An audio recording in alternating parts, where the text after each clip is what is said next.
మహిళలకు 2029 నుంచి చట్టసభల్లో 33% రిజర్వేషన్లు అమలు చేసేలా కేంద్రం ప్రతిష్టాత్మకంగా తీసుకొచ్చిన 131వ రాజ్యాంగ సవరణ బిల్లు లోక్సభలో వేగిపోయింది. మహిళా రిజర్వేషన్ చట్టం సవరణ బిల్లు అవసరమైన మెజారిటీ సాధించలేకపోయింది. దీనిపై శుక్రవారం లోక్సభలో జరిగిన ఓటింగ్ ప్రక్రియలో మొత్తం 528 మంది సభ్యులు పాల్గొన్నారు. బిల్లుకు అనుకూలంగా 298 మంది ఓటు వేయగా వ్యతిరేకంగా 230 మంది ఓటేశారు. కాంగ్రెస్ నేతృత్వంలోని ప్రతిపక్షం మహిళలను మోసగించిందని ముఖ్యమంత్రి చంద్రబాబు ధ్వజమెత్తారు. ఎక్స్ వేదికగా ఇండియా కూటమి వైఖరిని ఆయన తప్పుపట్టారు. కేంద్ర హోంమంత్రి అమిత్ షా చేసిన ట్వీట్ను సీఎం రీట్వీట్ చేశారు. మహిళా రిజర్వేషన్ బిల్లును అడ్డుకోవడం ద్వారా కాంగ్రెస్ నేతృత్వంలోని ప్రతిపక్షం మహిళా సాధికారత వైపు భారత్ వేయాల్సిన చారిత్రాత్మక అడుగును అడ్డుకుందని దుయ్యబట్టారు. ఇది కేవలం రాజకీయ పరమైన అడ్డంకి మాత్రమే కాదని సమాన హక్కులు, సముచిత ప్రాతినిధ్యం కోరుతున్న కోట్లాది మహిళలకు చేసిన ద్రోహమని అభిప్రాయపడ్డారు. కాంగ్రెస్ నేతృత్వంలోని పార్టీలు చేసిన ద్రోహాన్ని దేశం గుర్తుంచుకుంటుందని చంద్రబాబు పేర్కొన్నారు. చట్టసభల్లో మహిళా శక్తిని పెంపొందించే సదావకాశాన్ని ప్రతిపక్ష పార్టీలు దూరం చేశాయని డిప్యూటీ సీఎం పవన్ కళ్యాణ్ తెలిపారు. మహిళా రిజర్వేషన్ బిల్లును ప్రతిపక్షాలు కూడా ఆమోదించి ఉంటే వారికి గౌరవం దక్కేదన్నారు. రానున్న రోజుల్లోనైనా మహిళా శక్తికి చట్టసభల్లో సముచిత స్థానం దక్కుతుందన్నారు. ప్రధానమంత్రి నరేంద్ర మోడీ ఈ బిల్లును లోక్సభ ముందుకు తీసుకువచ్చిన ప్రక్రియను ఎన్డీఏ భాగస్వామ్య పక్షంగా జనసేన పార్టీ స్వాగతిస్తుందని చెప్పారు. ఈ బిల్లు ఆమోదం పొంది ఉంటే యావత్ భారత మహిళలు ఎంతో సంతోషించి ఉండేవారన్నారు. స్వచ్ఛంద్ర సాకారం కావటానికి నిర్దేశించుకున్న లక్ష్యాలు నిర్ణీత సమయానికి పూర్తయ్యేలా పటిష్ట కార్యాచరణ అమలు చేయాలని ముఖ్యమంత్రి నారా చంద్రబాబు నాయుడు అధికారులకు ఆదేశించారు. లక్ష్యాలు చేరుకోవడంలో విఫలమైతే కారణాలు అన్వేషించి చర్యలు తీసుకోవాలని స్పష్టం చేశారు. మున్సిపాలిటీల్లో అవసరమైన చోట కొత్తగా పబ్లిక్ టాయిలెట్ల నిర్మాణం చేపట్టాలని ముఖ్యమంత్రి అధికారులను ఆదేశించారు. అలాగే నిర్ణీత పరిధిలో వేస్ట్ టు ఎనర్జీ ప్లాంట్లు నెలకొల్పేలా చూడాలన్నారు. గతంలో వ్యర్థాలతో నిండిపోయిన డంపింగ్ యార్డులో ప్రస్తుతం చెత్త క్లియర్ చేయడంతో పాటు ఆయా స్థలాలను పచ్చదనంతో నింపేలా చూడాలన్నారు. గ్రామాలు, పట్టణానికి సమీపంలో ఉన్న డంపింగ్ కేంద్రాలను ముందుగా పార్కులుగా తీర్చిదిద్దాలని సీఎం సూచించారు.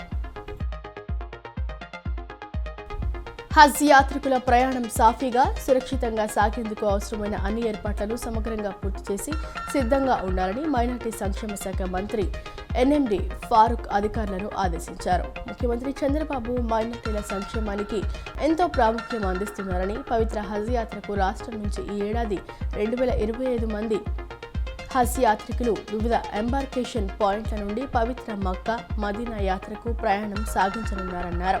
ఇందులో భాగంగా విజయవాడ ఎంబార్కేషన్ పాయింట్ నుండి 2 విడతలుగా 335 మంది వెళ్లనున్నారన్నారు. తొలి విడతలో శనివారం 160 మంది, ఆదివారం 2 విడతలో 175 మంది వెళ్లనున్నారని అన్నారు. ప్రభుత్వ పాఠశాలల్లో అత్యున్నత విద్యా ప్రమాణాలతో విద్యను అందించేందుకు ప్రభుత్వం కృషి చేస్తోందని, పాఠశాలల్లో కల్పించిన సౌకర్యాలను సద్వినియోగం చేసుకుని చిన్నారులు బాగా చదువుకొని ఉన్నతంగా ఎదగాలని జిల్లా కలెక్టర్ డాక్టర్ జి లక్ష్మీశ అన్నారు. పాఠశాలల్లో విద్యార్థులు సౌకర్యవంతమైన వాతావరణంలో చదువుకునేలా ప్రభుత్వం ఏర్పాట్లు చేసిందని, తరగతి గదులు, తాగునీరు, పారిశుద్ధ్యం, విద్యుత్ వంటి అంశాల్లో ప్రత్యేక శ్రద్ధ తీసుకుంటున్నట్లు వివరించారు. ఆంధ్రప్రదేశ్ హైకోర్టు న్యాయమూర్తి జస్టిస్ వి శ్రీనివాస్ తన పదవీ కాలంలో అనేక కీలకమైన తీర్పులను వెలువరించారని, న్యాయ వ్యవస్థకు విశేష సేవలు అందించారని హైకోర్టు ప్రధాన న్యాయమూర్తి జస్టిస్ ధీరజ్ సింగ్ ఠాకూర్ కొనియాడారు. జస్టిస్ వి శ్రీనివాస్ జిల్లా మరియు సెషన్స్ జడ్జిగా, రిజిస్ట్రార్గా వివిధ బాధ్యతలను సమర్థవంతంగా నిర్వహించారన్నారు. తెలుగుదేశం పార్టీ జాతీయ వర్కింగ్ ప్రెసిడెంట్గా నియమితులైన విద్యాశాఖ మంత్రి నారా లోకేష్ను గన్నవరం ఎమ్మెల్యే మరియు ఏపీ ప్రభుత్వ విప్ యార్లగడ్డ వెంకట్రావు నిన్న మర్యాదపూర్వకంగా కలిశారు. ఉండవల్లిలోని లోకేష్ నివాసానికి వెళ్లిన ఆయన పుష్పగుచ్చం అందజేసి హృదయపూర్వక శుభాకాంక్షలు తెలియజేశారు. ఈ సందర్భంగా యార్లగడ్డ వెంకట్రావు మాట్లాడుతూ, లోకేష్ చేపట్టిన యువకులం పాదయాత్ర పార్టీ శ్రేణుల్లో సరికొత్త ఉత్సాహాన్ని నింపిందని కొనియాడారు. రాబోయే రోజుల్లో తెలుగుదేశం పార్టీని మరింత శక్తివంతమైన రాజకీయ పక్షంగా తీర్చిదిద్దడంలో లోకేష్ కీలక పాత్ర పోషిస్తారని ఆయన ఆశాభావం వ్యక్తం చేశారు. లోకేష్ నాయకత్వంలో తెలుగుదేశం పార్టీ మరిన్ని కొత్త శిఖరాలను అధిరోహించాలని యార్లగడ్డ వెంకట్రావు ఆకాంక్షించారు. హజ్ యాత్రికులకు గన్నవరం ఎస్ఎం కళ్యాణ మండపంలో ఏర్పాటు చేసిన వసతి ఏర్పాట్లను, ఇతర సౌకర్యాలను, బందోబస్తు ఏర్పాట్లను కృష్ణా జిల్లా ఎస్పీ వి విద్యాసాగర్ నాయుడు అధికారులు కమిటీ సభ్యులతో కలిసి పరిశీలించారు. అక్కడ అందుతున్న సదుపాయాలు, ఇతర వస్తువులపై కమిటీ సభ్యులను అడిగి తెలుసుకున్నారు. ఇంకా అదనంగా సమకూర్చవలసిన వాటిని గూర్చి చర్చించారు. ఈ సందర్భంగా ఎస్పీ మాట్లాడుతూ రాష్ట్ర ప్రభుత్వం ఎంతో ప్రతిష్టాత్మకంగా నిర్వహిస్తున్న హజ్ యాత్రలో భాగంగా యాత్రికులకు ఎటువంటి అసౌకర్యం కలగకుండా అన్ని చర్యలు తీసుకున్నామని తెలిపారు. ప్రస్తుతం వివిధ జిల్లాల నుండి వచ్చిన సుమారు 160 మంది యాత్రికులు ఈ కేంద్రంలో బస చేస్తున్నారని అన్నారు.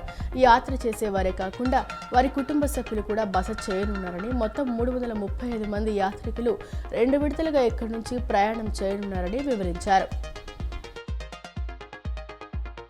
మహిళా బిల్లులో డీలిమిటేషన్ బిల్లు పెట్టడంపై సిపిఐ జాతీయ కార్యదర్శి నారాయణ ఆగ్రహం వ్యక్తం చేశారు. పాయసం ఇస్తూనే విషగుళికలను బీజేపీ ఇస్తుందన్నారు.